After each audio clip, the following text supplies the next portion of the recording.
Atau mau pakai.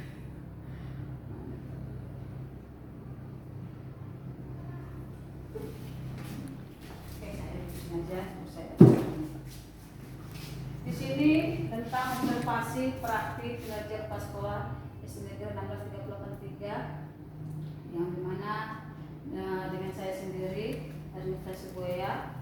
Lalu kemudian kita masuk ke sesi kedua, yaitu pokok bahasan visi misi seperti yang saya katakan dan tujuan sekolah SD Negeri kita, yaitu 16383. Mari sama-sama kita lihat dulu Bapak Ibu latar belakang SD kita ini, yaitu Institut Pendidikan SD kita memiliki visi misi yang mendebarkan harapan dan cita kita sama-sama, di mana pastinya kita awalnya pasti memiliki rapot merah, sama-sama kita ketahui kan. Jadi tujuan kita supaya lebih bagus lagi nanti ke depannya tahun ke tahun. Lalu untuk pengertian visi sekolah kita sama-sama ketahui, kita menggunakan beberapa tujuan kita dan kesepakatan kita bersama, di mana setiap pembelajaran yang kita terapkan menggunakan model-model konkret pastinya sesuai visi dan misi dan cita-cita sekolah kita. Jangan lari dari hal-hal yang tidak baik, kan gitu Bapak Ibu. Lalu kemudian di sini inilah visi sekolah kita, yaitu bersama-sama kita ketahui Bapak Ibu, visi sekolah kita sama-sama kita baca di sini. Berdasarkan hasil analisis karakter sekolah yang diaspirasi pemangku kepentingan SD kita, yaitu visi kita terwujudnya siswa yang berakhlak mulia, ya kan? Tujuan kita seperti itu. Kemudian siswa yang cerdas, lalu kemudian mandiri dan terciptanya wawasan global dan cinta lingkungan. Kita selalu terapkan Bapak Ibu, anak-anak kita sekarang ini kita buat kegiatan awal pembelajaran di lapangan, yaitu salam-salam. Ini tujuan kita seperti itu. Memang hal kecil Bapak Ibu, tapi kita mau menciptakan akhlak yang mulia tadi, ya kan? Seperti yang dibilang teman kita guru, itu Pak Eno juga betul kata beliau. Ilmu bisa didapat di mana-mana, tapi akhlaklah yang utama. Ya begitu ya Bapak Ibu ya, Bu agama Kristen ya, Bapak Ibu juga ya. Karena dengan adanya jiwa yang berakhlak mulia, maka ilmu pun akan datang dengan sendirinya kan. Ini Bapak Ibu ya, visi sekolah kita ya. Tujuan kita itu tadi menciptakan akhlak mulia teranak khususnya itu ya. Lalu kecerdasan anak, terus secara mandiri, kemandirian anak-anak, terus wawasan global, yaitu menggunakan IT boleh, menggunakan modal konkret boleh, silahkan, dan cinta lingkungan selalu kita terapkan di lapangan juga. Lisa, itu selalu saya bacakan. Lisa, apa itu Lisa? Tidak sangka ambil, gitu ya. Jadi dengan seperti itu hal kecil yang terapkan, insya Allah anak-anak itu akan terbiasa dengan mencintai masing-masing. Baik anak sudah berani. Nanti kita masuk kemari untuk pengertian misi. Sudah sama-sama kita ketahui apa itu misi, yaitu menjelaskan tujuan dan secara spesifik dan ingin dicapai oleh sekolah. Pastinya kita ketahui, inilah masuk kita ke misi sekolah kita ini ya. Misi sekolah kita ini dia Bapak Ibu. Saya bacakan dulu sini, yaitu ada beberapa misi kita. Harus kita ketahui juga. Sekolah kita ini punya misi juga Bapak Ibu. Jadi kerjasama kita untuk mewujudkannya, yaitu satu, menciptakan budaya siswa yang berakhlak mulia berdasarkan ajaran agama dan kepercayaannya masing-masing. Itu pastinya tidak melenceng dari visi juga. Terus yang kedua, menginspirasi perubahan proses pembelajaran yang sesuai dengan kebutuhan dan potensi siswa. Ini memberikan inspirasi bagi kita, memberikan inspirasi kepada siswa untuk melakukan perubahan baik secara pembelajaran yang sesuai dengan kebutuhan potensi anak tersebut. Bapak Ibu ya. Kemudian yang ketiga, menginspirasi perubahan proses pembelajaran yang sesuai dengan kebutuhan sekolah tersebut dan siswa. Lanjut yang keempat, yaitu menjalin komunikasi dan kerjasama yang harmonis dalam dan di luar sekolah. Ya, ini berarti secara verbal, anak-anak kita yang tadi mungkin berbicara kasar, mulailah perlahan-lahan kita ubah ya supaya ada sopan santunnya, ya kan, perubahannya. Terus kemudian 5, menganalisasi aksi-aksi dalam rangka mendidik masyarakat mengenai cara hidup ramah lingkungan. Ya, itulah hal kecil dulu lah, seperti yang semalam petik sampah, ya kan Bapak Ibu. Kegiatan biasanya gotong royong di hari apa kita bikin, kita terapkan juga Bapak Ibu supaya terwujudnya visi dan misi sekolah kita ini. Kemudian yang keenam, menjadikan guru sebagai model pembelajaran yang menjadi contoh inspirasi bagi peserta didik. Berarti kita di sini modelnya yang sebagai contoh yang akan dicontoh oleh anak-anak. Bagaimana kita kasih contoh, maka anak akan meniru kita, kan gitu Bapak Ibu. Ini visi dan misi sekolah kita, semoga nanti terwujud ya Bapak Ibu ya. Dan di sini ada beberapa banyak ini Bapak Ibu upaya misi kita. Menjadikan guru sebagai model sudah tadi, kemudian memudayakan literasi, belajar tekun dan mengenalan kritis. Berarti anak-anak kita ini harus kita ciptakan terbiasa dengan membaca, memahami, Bapak Ibu, dengan cara literasi.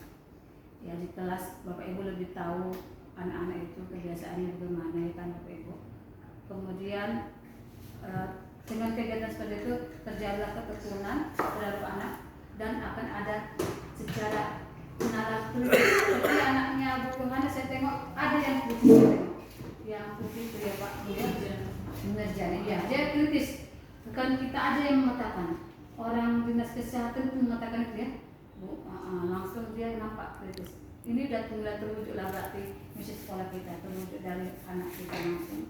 Kemudian yang ke-8, membiasakan sikap jujur, adil dan mandiri. Ya, marilah Bapak Ibu kita wujudkan ini misi sekolah kita ini. Apa aja yang harus kita terapkan, baik secara sikap yang jujur, mandiri tadi, dan adil untuk anak-anak kita. Jangan ada perbedaan untuk anak-anak kita. Kemudian yang ke-9, mengedepankan sikap santun dan gotong royong dalam sosialisasi. Ini berarti kita harus gerakkan juga gerakan gotong royong Bapak Ibu. Kira-kira nanti hari apa yang kita sepakati, ayo sama-sama. Walaupun sebenarnya sudah kita terapkan sekali-sekali, tapi maunya itu continue, bertahu jadwalnya kapan. Itu untuk kegiatan gotong royongnya. Kemudian menumbuhkan, yang terakhir Bapak Ibu, mengembangkan potensi aktivitas. Ya, aktivitasannya itu yaitu seperti hal gotong royong juga. Jadi keikutsertaan siswa kita dalam beraktivitas, maka mereka juga akan terlatih dengan berakal secara motorik dan secara kognitifnya. Itu secara akan sejalan semuanya Pak Ibu. Masuk kita di sini tujuan sekolah. Tapi sebelum masuk ke tujuan sekolah, Bapak Ibu ada mau bertanya tentang visi misi sekolah tadi? Kira-kira itu kita ambilnya dari KWSP ya Saudara ya. Dari KWSP kita yang kita terbitkan dari kesepakatan semalam itu. Ada Bapak Ibu yang bertanya tentang visi misi yang tadi sampai situ? Ada? Oke, berarti bolehlah kita lanjutkan ya. Terus untuk tujuan sekolah kita di sini ada beberapa tujuannya, pastinya tidak melenceng dari misi kita yang tadi, yang beberapa tadi, yaitu 1, mengembangkan sikap sopan santun, jujur, adil dan bertanggung jawab. Itu itu Bapak Ibu kebiasaannya juga. Jadi untuk sopan santun dan jujur itu juga nanti harus kita terapkan seperti biasa Bapak Ibu ya. Contohnya anak-anak kita itu nanti jika ada menemukan benda atau barang di dalam kelas, kita terapkan Bapak Ibu supaya mereka mau memberitahukan ke guru kelasnya atau guru bidang studi yang ada di sekitar dia. Contohnya, Pak, Bu, saya menemukan ada uang atau ada menemukan sepatu. Nah, itu kita terapkan. Walaupun sebenarnya sudah terjadi ya Bu Bella ya, sudah disampaikan juga. Tahun 1 dan praktika sudah mulai. Mudah-mudahan nanti semuanya anak-anak kita melakukan itu. Kemudian yang kedua, mengenal karakter, potensi, kebutuhan setiap siswa. Pastinya Bapak Ibu juga sebagai guru kelas dan bidang studi sudah tahu karakter siswa masing-masing, yang mana yang mampu dalam numerasi, yang mana dan mampu literasinya, Bapak Ibu ya. Terus di sini yang ketiga, pelaksana pembelajaran berdiferensiasi. Saya mau tanya sedikit Bapak Ibu, masuk ini pembelajaran berdiferensiasi ini bagaimana maksudnya sebenarnya jika Bapak Ibu dalam kelas? Boleh silakan salah satu yang menerangkan. Ada bisa menerangkan apa itu pembelajaran berdiferensiasi dalam kelas Bapak Ibu? Ayo silakan. Pak tolong Pak, hidupkan ke arah yang tolong Pak ya. Begini Bu, saya ingin jawab pertanyaan tadi terkait dengan apa sih itu pengertian dari pembelajaran diferensiasi. Nah, berdasarkan pengalaman saya setelah saya mengikuti perkuliahan dan belajar banyak di luar, mengikuti seperti di webinar. Nah, yang saya ketahui itu berdiferensiasi itu yang pembelajaran yang sesuai dengan karakteristik peserta didik, gaya belajar peserta didik. Yang kita ketahui kan itu kan bahwasanya gaya belajar peserta didik ada 3. Yang pertama visual, yang kedua audiovisual, dan ketiga kinestetik. Nah, tentunya kita sih harus merancang modul pembelajaran itu sesuai dengan gaya belajar peserta didik kita, sehingga kita memenuhi kebutuhannya peserta didik, dan ini akan dikatakan disebut dengan pendidikan yang berpihak ke peserta didik. Seperti itu. Terima kasih banyak Ibu. Tepuk tangan untuk Ibu kita dulu telah memberikan pendapatnya tentang diferensiasi. Loh, mana tepuk tangannya Ibu, silakan. Bapak boleh salah satu lagi, itu kan dibilang mewakili bidang studi. Untuk guru kelas silakan Bapak Ibu mewakili apa sih yang disebut pembelajaran berdiferensiasi itu di dalam kelas Bapak Ibu. Ayo silakan Bapak Ibu yang untuk guru kelas. Ayo Bapak Ibu yang tentang diferensiasi. Ada Bapak Ibu guru kelas mau ini dong satu orang. Ayo silakan ya. Ayo silakan sebutkan aja apa kira-kira masuk diferensiasi. Supaya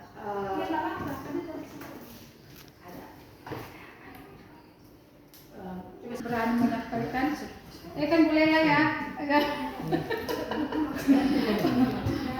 Iya, diferensiasi itu pembelajaran diferensiasi itu yaitu pembelajaran memang betul hampir yang dikatakan oleh Ibu Afni tadi, pembelajaran yang dilakukan bersama-sama dengan anak yang sesuai dengan kualitas dan bakat anak tersebut, di mana guru harus memfasilitasi pembelajaran itu dengan benda-benda yang mendukung pembelajaran itu garis besarnya.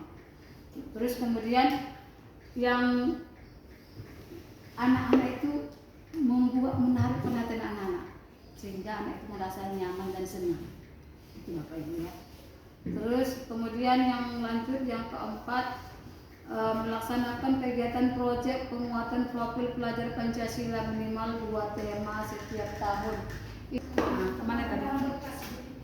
Iya, sama kami kelas 1 kelas 2 sama kamu kelas 1. Tentang P5-nya keberlanjutan, kehidupan berkelanjutan. Misalnya kayak gitu.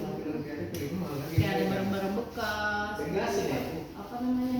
Sampah gitu kami olah gitu kan. Daur ulang ya. Daur ulang, tempat-tempat jadi kelas gitu sih. Anak kelas 1 dan kelas 2 gitu sudah mulai. Berarti sudah terlaksana. Untuk kelas kelas 1, masih 1 ya. Kelas 1 dan Nanti 2. kelas 1, kelas 2 sudah melakukan. Kelas yang tinggi Bapak Ibu bagaimana untuk pengirimannya? Kalau pasang latihan gasing kan suruh main gasing nih. Kelas 6. Ini action loh, Anda lagi edit loh. Jawablah. Nanti diedit. Jawab apa kira-kira Bapak Ibu kelas tinggi yang untuk P5-nya? Silakan Bapak yang ganti-ganti silakan tuh. Ucapkan dulu sedikit suara di badan tuh. Biar ada bagi suasana kita. Kemarin apa? Kemarin itu aja. Untuk fase kelas untuk fase B kelas 3 dan 4 itu temanya tentang gaya hidup berkelanjutan. Terus di 3 dan 4 itu gaya hidup berkelanjutan itu tentang materinya tentang menanam cabai di lingkungan sekolah. Nah, baru yang kedua semester genap itu P5-nya kewirausahaan tentang membuat air jahe. Ya, air jahe baru diolah menjadi tanam jahe diolah menjadi air jahe dan ya dibagikan ke lingkungan sekolah. Jadi minuman sehat. Iya. Jadi minuman sehat. Oke, terima kasih Bapak atas pendapatnya dan pengaplikasiannya semuanya. Saya ulangi kembali Bapak Ibu, nanti kita minum balik ya. Dua-dua Terima kasih sama Bapak kan? Ibu sudah ikut partisipasinya. Masuk kita ke yang kelima, meningkatkan kompetensi guru dan tenaga pendidikan dalam melayani kebutuhan belajar siswa setiap tahunnya. Nah, pasti kita lakukan Bapak Ibu ya bersama-sama. Terus kita lanjut yang keenam, mengoptimalkan sarana prasarana sekolah untuk menunjang rancangan pembelajaran. Ya, sama-sama sudah tahu kita Bapak Ibu, Chromebook kita ada, bersama-sama kita gunakan Bapak Ibu ya. Bebas ya Bapak Ibu pakai ya kan, sesuai dengan adanya infocus dan ruangan digital. Sama-sama kita manfaatkan. Pak Preti jika mau itu silahkan.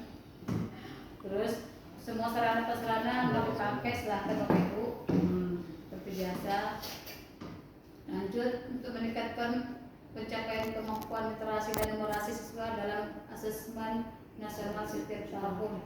Ini sudah jelas kita lakukan. Seperti garis besarnya NBK ada yang ya, bicara numerasi ya Pak ya, Pak berada kelas 5 sesuai dengan peraturan kita ikuti semua dan pastinya di kelas-kelas pun sudah dilakukan numerasi literasi ya, pastinya untuk guru-guru dan siswa peminat dapat.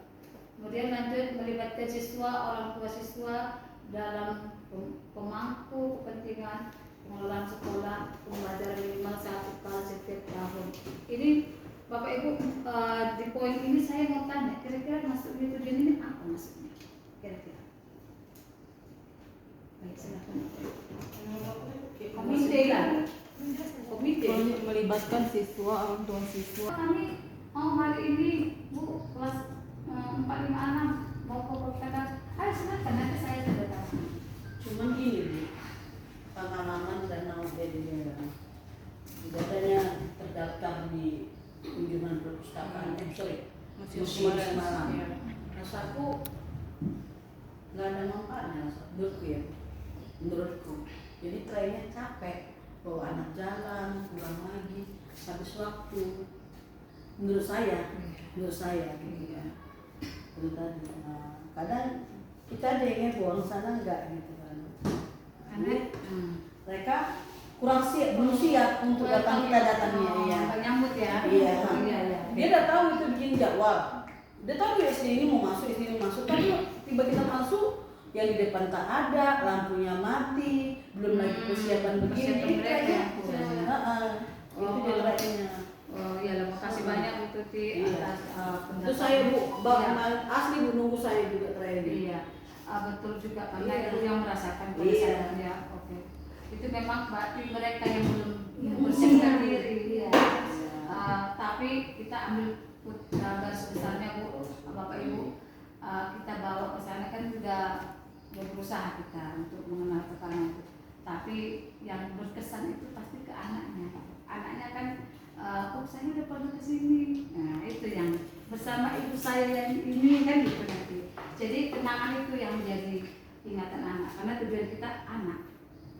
Kalau mereka kurang welcome atau kurang persiapan, itu berarti mereka kekurangan mereka gitu. Seharusnya kan itu. Tapi kalau mereka seperti itu, kemungkinan kerusakan bukan seperti itu juga kan gitu. Itu silakan Bapak Ibu dekat, karena kita termasuk dekat di tempat-tempat yang ini, yang mau kita kunjungi, yang mendukung tentang literasi numerasi ini. Gitu.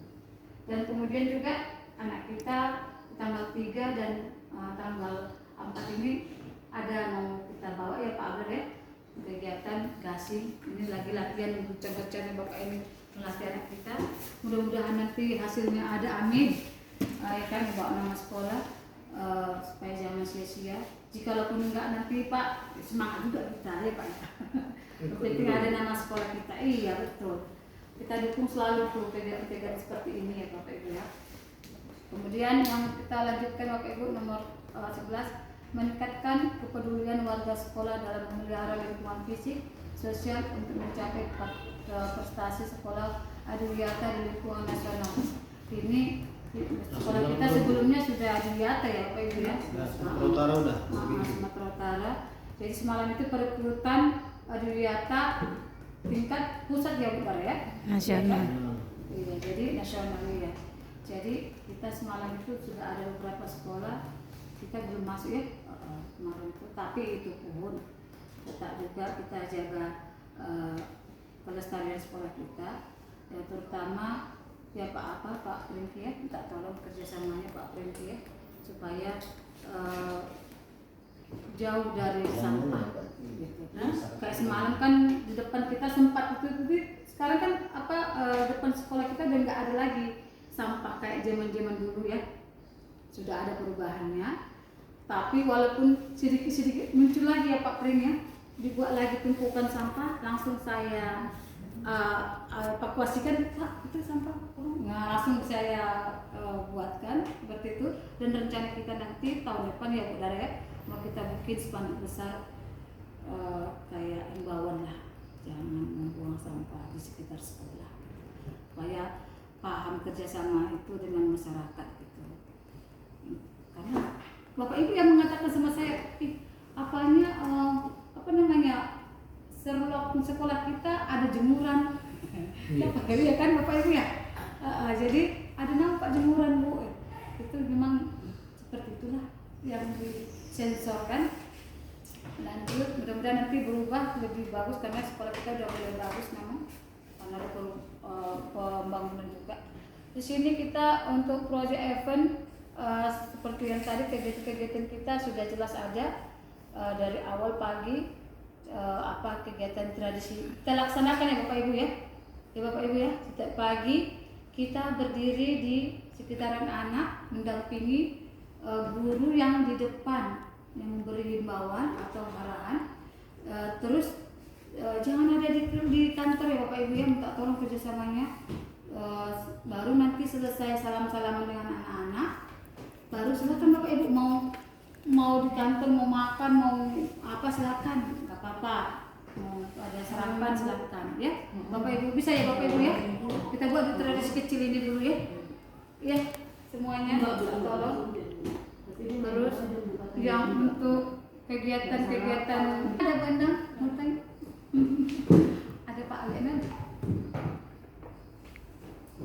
Yang ramah lingkungan ini selalu pelaksananya kita kenal dengan baktinya kapan untuk masalah keliling gitu kan. Keliling sekitar sekolah kita bersihkan sekolah kadang sekitar sekolah di dalam sekolah bersih di lingkungan sekolah sana banyak rumput kan. Itu aja dekat sana. Iya betul. Kemarin itu udah dilaksanakan tapi udah. Iya. Ada kemarin memang kita laksanakan, betul kata Pak Yesno. Kemarin kita sudah melakukan ini nggak usah. Ini nggak usah menurutku ya. Ini baru depan, baru kanan ini. Ini udah orang ini.